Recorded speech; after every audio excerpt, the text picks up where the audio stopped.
Surah kedua ayat ketiga. Alladzina yu'minuna bil ghaib wa yuqimunas shalah. Jaga salatnya. Bagi yang muslim ya, hati. Jaga salatnya. Jangan pernah tinggalkan salat jika sudah tiba waktunya. Nanti bedanya cuma di masalah berjamaah atau tidak. Satu. Yang kedua, tepat waktu atau menyesuaikan dengan kondisi Anda bekerja. Tapi prinsipnya, jangan tinggalkan sholat. Itu satu. Sholat itu dari kata silah, hubungan yang sangat kuat. Ada namanya silaturahim, hubungan yang kuat sehingga saling memperhatikan dan menyayangi. Jadi silaturahim itu bukan saat Anda datang, Anda sapa, Anda kenal, pulang. Bukan itu. Saat Anda pulang, tidak melihatnya, Anda masih ingat. Anda doakan dia, itu silaturahim.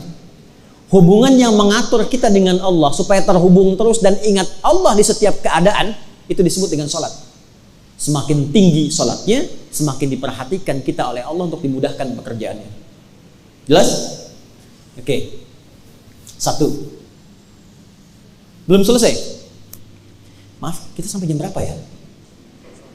Ya. Sampai asar ya? Baik, masih ada waktu ya? Setengah jam. Yuk pelan-pelan sini. Ini saya mau detilkan. Saya mau kasih rahasia sebentar ya. Anda kalau bisa praktekkan ini, maka sudah ada jaminan dari sejak zaman Nabi, ini akan diraih bahkan di luar batas yang bahkan telah kita tetapkan. Salat. Tolong kita komitmen dulu ya. Maaf, ini rahasia di antara kita ya. Jangan dibagi keluar ya. Salat, semua bacaan dan gerakan itu ada artinya. Jadi bukan cuma begini. Buka dengan takbir, Allahu Akbar, tutup dengan salam, selesai. Tidak. Dari mulai berdiri begini, mengangkat tangan, sampai ke salam, itu ada maknanya. Dan makna itu yang dibawa dalam pekerjaan kita. Contoh, boleh minta satu orang sini? Silakan. Silahkan berdiri. Berdiri posisi sholat. Ya. Gak apa-apa, sementara menghadap ke sana ya. Sudah? Berdiri? Udah? Oke. Kita belum takbir ya, masih berdiri. Perhatikan. Badan tidak condong ke depan, tidak ke belakang, tegak. Kaki tidak terlampau lebar, tidak juga terlalu rapat. Coba rapatkan. Coba lebarkan. Coba sejajarkan dengan bahu. Nah, segini. Sejajar dengan bahu. Pelan-pelan ya, tegak, tidak terlampau lebar, tidak terlampau rapat, sejajar dengan bahu. Ini baru berdiri menghadap ke kiblat, dan ini ada artinya. Dari berdiri ini, seorang Abdurrahman bin Auf diajarkan oleh Nabi sampai dalam waktu 3 tahun, dari modal 0 beliau jadi orang paling kaya yang pernah berkehidupan di Madinah. Saya cepat saja. Tegak ini maksudnya apa? Saya kisahkan sebentar ya, supaya kita bisa paham dengan baik. Silahkan, izin dulu sementara, duduk dulu. Abdurrahman bin Auf, sahabat Nabi, itu pernah kaya raya di Mekah. Masuk Islam, ada ujian, diambil kekayaannya, dirampas oleh masyarakat yang belum kenal Islam pada saat itu.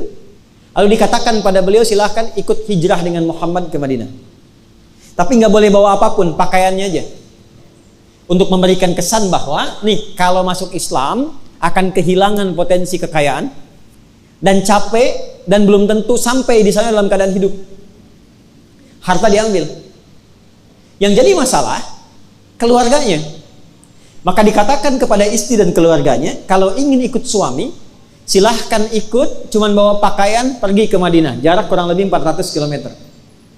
Tapi kalau Anda tinggal di sini, maka semua harta suami akan diberikan, dan silahkan pilih laki-laki paling tampan yang ada di Mekah, kami fasilitasi pernikahannya.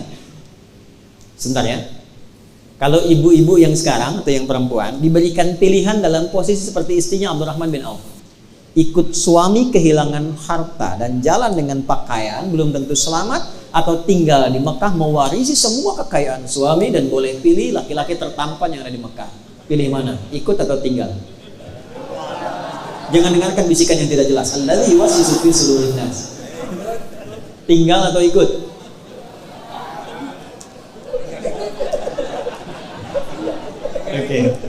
Maaf ya. Ternyata beliau memilih tinggal di Mekah. Tidak ikut. Maka apa yang terjadi? Abdurrahman bin Auf berangkat, tiba di Yathrib, di Madinah, disambut oleh orang paling kaya di Madinah. Itulah Ansar. Jadi Ansar itu maksudnya menolong sesuai dengan batas kemampuan, sesuai dengan sifat yang ditolong. Jadi kalau dia haus, disambut oleh orang bawa minuman.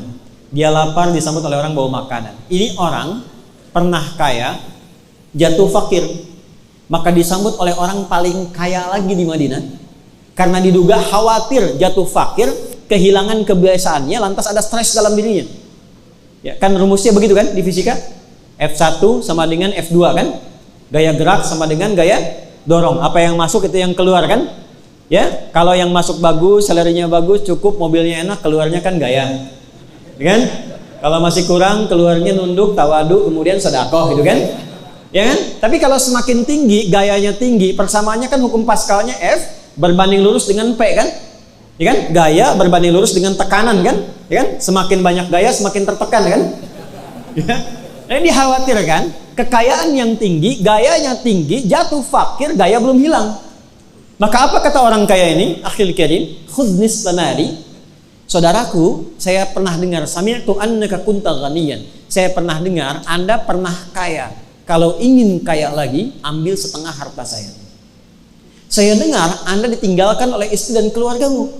Kalau ingin menikah lagi, silahkan pilih perempuan paling cantik di Madinah. Walaupun itu bagian dari keluargaku, aku fasilitasi. Gantian ya. Kalau Anda dalam posisi itu, mau kaya, ambil setengah hartanya.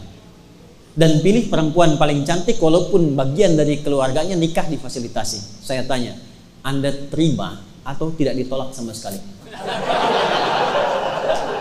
Saya tahu ada yang ditolak percuma Bu, saya tahu pilihannya itu. Nih, apa kaitan dengan praktik tadi? Perhatikan kalimatnya. Jazakallahu khaira. Bahasa kita terima kasih, semoga Allah berikan pahala. Arini ainal aswaq. Cukup tunjukkan kepadaku di mana pusat bisnisnya, di mana pasarnya. Karena beliau diajarkan oleh Nabi setahun sebelum hijrah. Kalau engkau masih mampu berdiri menegakkan dirimu, jangan gantungkan hidupmu pada orang lain. Optimalkan kemampuanmu. Pakai ilmumu. Tawakal kepada Allah. Nih gabungan dari tiga itu. Tegakkan diri kita. Optimalkan tenaga kita. Pakai ilmumu. Tawakal kepada Allah. Maka mulai jadi penyalur kambing. Berangkat. Disalurkan. Modalnya dikembangkan lagi. Setahun punya 10.000 kambing. 2 tahun makin kaya. Tahun ketiga jadi orang paling kaya yang berbisnis di Madinah Al-Munawwarah. Dari berdiri. Kalau sudah berdiri, begini tegak, jangan terlampau rapat.